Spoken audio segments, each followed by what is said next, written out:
ipakilala ko si Karen Ombaw, aka Laika.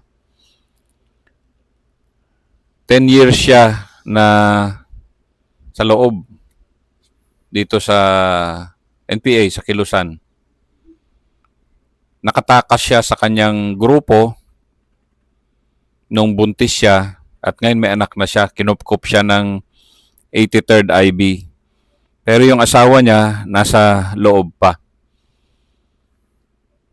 Laika, pwede bang manawagan ka sa asawa mo na nasa loob pa? Masabi ko lang na, puro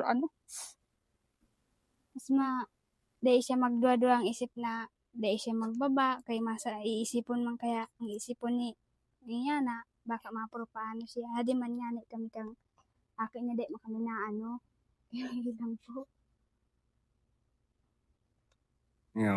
Wag siyang magdala-dalawang isip na sumuko na.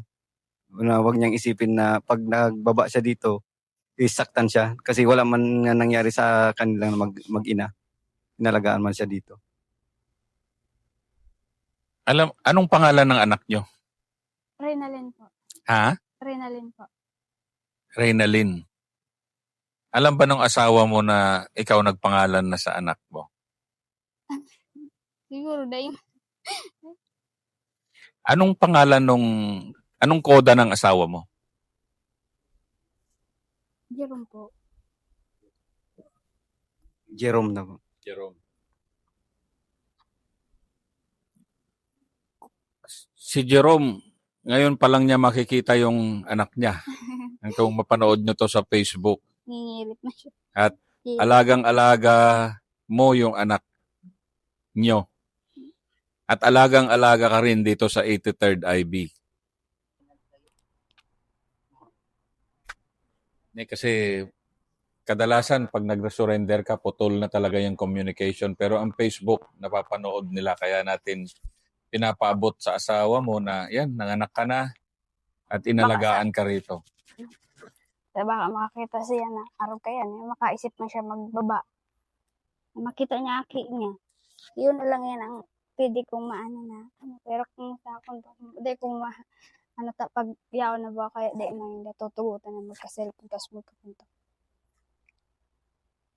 Baka makaisip siya na mag-surrender na tapos makita niya yung anak niya na nandito na.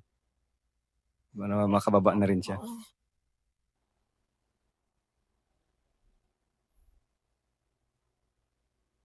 Ayan po si Laika. At sana naririnig to ni Ka Jerome na ito na yung anak nila. Ngayon pa lang niya makikita dito sa Facebook. At sana bumaba na dahil alagang-alaga naman yung mag-ina niya dito sa 83rd Infantry Battalion. Nandito kami sa Goa, Camarines Sur. Maraming salamat.